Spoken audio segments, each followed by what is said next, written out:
नमस्कार, मी वंदना. माझा channel daily food by वंदना या यूट्यूब चॅनलवर तुम्हा सर्वांचे खूप खूप स्वागत आहे. आज आपण बनवणार आहोत साबुदाण्याची खिचडी. तर त्यासाठी साहित्य काय ते पाहूया. इथे मी साबू तांदूळ घेतलाय आणि साबू तांदूळ धुवून ना साबू तांदळाच्या फक्त वरपर्यंतच पाणी ठेवायचं, जेणेकरून साबू तांदूळ खूप छान भिजला जातो. म्हणजे असं हे बघा, एकदम छान असा सुटसुटीत होतो. रात्रभर भिजवलंय. तर मी इथे पाव किलो घेतलाय साबू तांदूळ आणि 3 बटाटे घेतलेत उकडून. इथे मी 5-6 मिरच्या घेतल्यात मिक्सरमध्ये बारीक क्रश करून. इथे तूप घेतलंय. तुपामुळे खिचडी आपली खूप छान मऊ पण राहते आणि चवीला पण खूप छान होते. आणि ते शेंगदाण्याचा कूट आणि मीठ. तर चला आपण आता रेसिपीला सुरुवात. कढईमध्ये तूप घालून घेऊया. 3 चमचे तूप घातलेत मी. तूप घातल्यामुळे खरंच खूप खिचडी आपली खूप छान चवदार, चविष्ट आणि एकदम सुटसुटीत मोकळी होते आणि चवीला खूप छान लागते. तर ही मिरची जी आपण मिक्सरमध्ये बारीक केलेली आहे ती घालून घेऊया.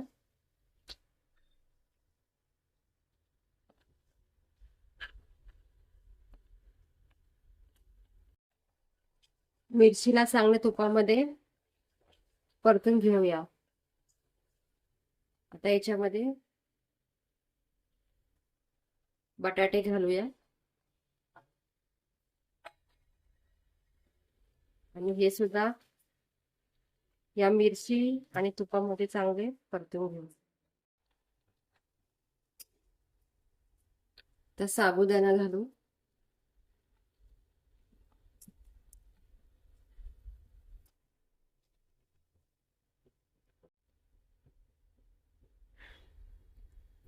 आणि तांदूळाच्या आपल्याला कमीच घालायचंय दाण्याचा कूट.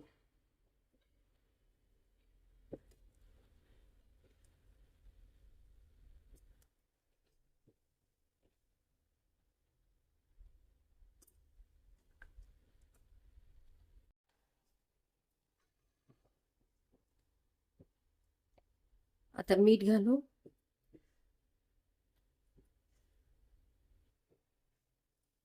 आणि थोडीशी साखर घालायची. साखर मी अंदाजे घातले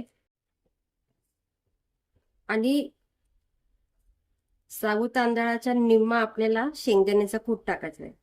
जास्त शेंगदाण्याचा कूट घालून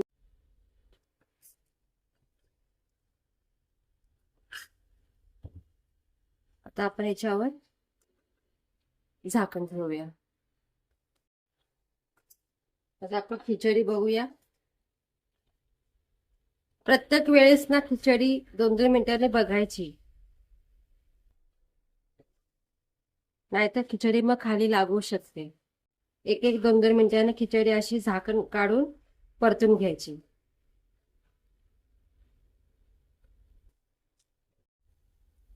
आता आपली खिचडी तयार.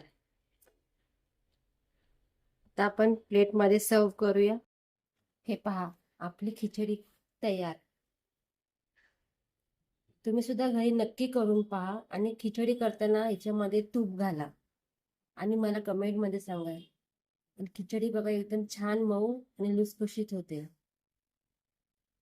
तर अशा छान छान रेसिपी जर तुम्हाला पाहायच्या असेल तर माझ्या चॅनलला लाईक करा, शेअर करा आणि सबस्क्राईब करा. थँक्यू.